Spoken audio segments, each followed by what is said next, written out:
The one, the only Hendon Hooker, the one who is questioned like there's absolutely no tomorrow, was on the Paul Feinbaum show yesterday. And I don't think that was a coincidence. I think Paul's producer, Paul has the ability to be able to call and say, hey, can I get this guy on? And he's generally on that day. And Josh Heupel came out and defended himself against the Kirby Smart comments, and also questions about Tennessee's offense. He went on a bit of a diatribe. I'm sure you listened to him meeting with the media. That was definitely one of those moments where the head coach says, hey, I'm going to go off on an agenda tangent here, and you're going to have to listen to it. Please write about it because I want it out there. Where essentially he defended what Tennessee's quarterbacks have to do. This story just won't go away. It reminds me so much of the Tedford quarterback situation where he had several quarterbacks, but Tennessee doesn't even have this sort of history. So that's why it's weird for me that it's already like that. So Aaron Rodgers sits in the draft room till he gets picked like 24th, 27th, Caleb. That's what this feels like in the virtual world right now with Hendon Hooker. Like everybody is finding ways to tear him down. And I brought this up with Cooper and Jacob. I think there's some Tim Tebow-esque sort of thing, despite the religion. No matter that, I think there are people that think the story is too good. And they think the story of him being a leader, turning Tennessee around and being the key to that, and it not being Josh Heupel, they just think that story is too good. And people want to continue to tear it down. And I think Kirby Smart tried to do so with attacking Tennessee's offense. And I think a lot of draft analysts are doing the same thing. I don't know. I hear more bad stuff about Hendon Hooker than I do any other draftable player in the first round. You? Yeah, I think it has more to do with and we've seen this in previous situations before, like I've talked about. I'm more stuck on, I think, when people see a system that tends to be beneficial to a player, they oftentimes hold it against that player to say, oh, that player can't do anything outside of that system. I'm gonna give Stephen A shout out one time because he said this, and it's true. Sports is the one area, even though it's a meritocracy, where we sometimes hold it against the player for doing what they're supposed to do. So I guess what I mean by that is Hendon Hooker, we look at Hendon Hooker and we're like, well, you're supposed to throw for a lot of yards in Josh Heupel's offense, and you're supposed to score a lot of touchdowns, so he should do that. Yes, but he did do it. You got to give him credit for that. The same way someone might look at Phil Jackson and say, well, you're supposed to win championships with Michael Jordan. Okay, yeah, he's supposed to, but he did. So you should give him the credit for that. And I think that we're forgetting that, yes, there is any quarterback should be able to throw for a lot of yards in Josh Heupel's system. And it's a red flag if they can't. But then if they do what they should do and go even beyond that, because Hendon Hooker went beyond what other quarterbacks have done in Heupel's offense, it's hard for me to see why that should be held against him. I think that's a problem. I agree. And if you're just tuning into the program and you weren't listening to us in August or September, we had a lot of objective questions about Hendon Hooker. I mean, we are not suddenly just on this bandwagon. As a matter of fact, I got called out for being negative early in the season because I thought he still had some accuracy issues. He proved those wrong. And yeah, I think there are some things that are going to have to be taught. I think the progression in reading receivers is going to have to be taught at the NFL level. I think some footwork issues are going to have to be taught at the NFL level. But you've got a guy who you know is going to put in the work. Now, I'd rather have the guy that I know is going to put in the work than another talented guy. And I go back to Ryan Leaf, had all the talent in the world, but didn't want to be drafted number one by the Colts because he didn't want to play in Indianapolis. If you don't have enough pride in your game to go number one, I don't care if it's Prussia, then you should. Is there still a Prussia? Then that says something about you that you would rather go two and play in San Diego as opposed to play in Indianapolis that you really don't know. Well, to be fair, John Elway forced himself out of Indianapolis too, and I know. Manning refused to go to San Diego. But you at least let yourself get drafted. I would want the number one next to my name, and then I'll force out. Okay, all right. That's You see sometimes I what I'm wonder if that's saying? worse, but Yeah, I um, mean, I would want the number one next didn't to Ryan my Leaf like skip a workout in Indianapolis, particularly yes, on because he did? purpose.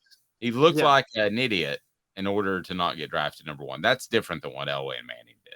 yeah, that's true.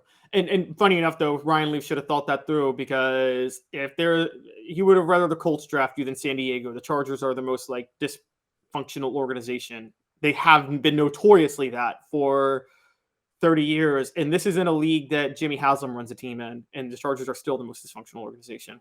Last take on Hendon Hooker, and it's a strong one because it really bugs me. It's brought to you by AndyMasonRealEstate.com. Go to AndyMasonRealEstate.com, and he can be your realtor, provide you with the best service, and he can provide you with the best prices out there. Over 40 years of experience in Andy Mason's office, AndyMasonRealEstate.com.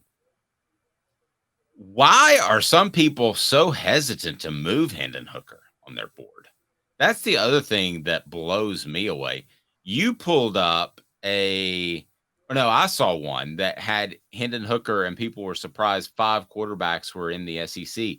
He was still in like the 26th position to the Vikings. Why are people so hesitant to move him past Will Levis, past Anthony Richardson? I mean, we both know the arguments why. So I guess I'm asking this rhetorically, Caleb, but my goodness, we're talking about major holes in guys' games. We're not talking about Bryce Young, whose one hole is that he's small, right? Right. That's really, I mean, if he's 6'3", 225 pounds, we're not having this discussion. He's number one and a generational top quarterback. But the rest of the guys, you can poke holes in their games, especially from the SEC. Will Levis didn't look efficient at times. Anthony Richardson's a workout warrior. It just befuddles me. The one hole in Hendon Hooker's game is that he needs to get coached up a little bit more.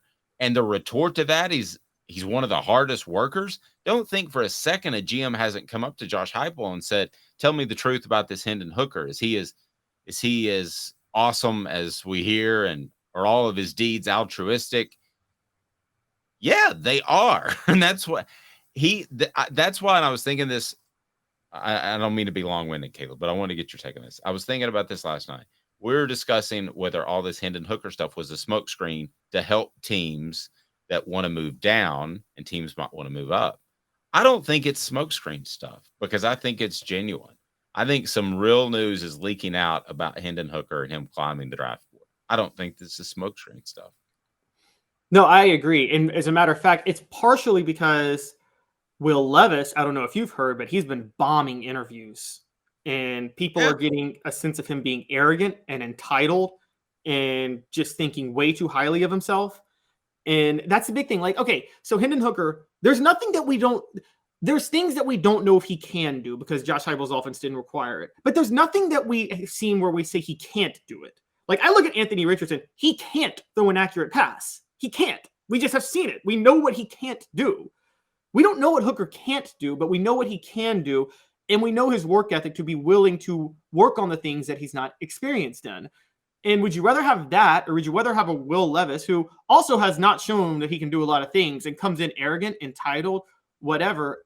I mean, I guess you could see the Aaron Rodgers aspect because Aaron Rodgers came in arrogant too, but he worked out. The Packers did have to send him to a quarterback guru summer camp to help him learn how to relearn his footwork. But if you can do it with Aaron Rodgers, you can do it with Hendon Hooker.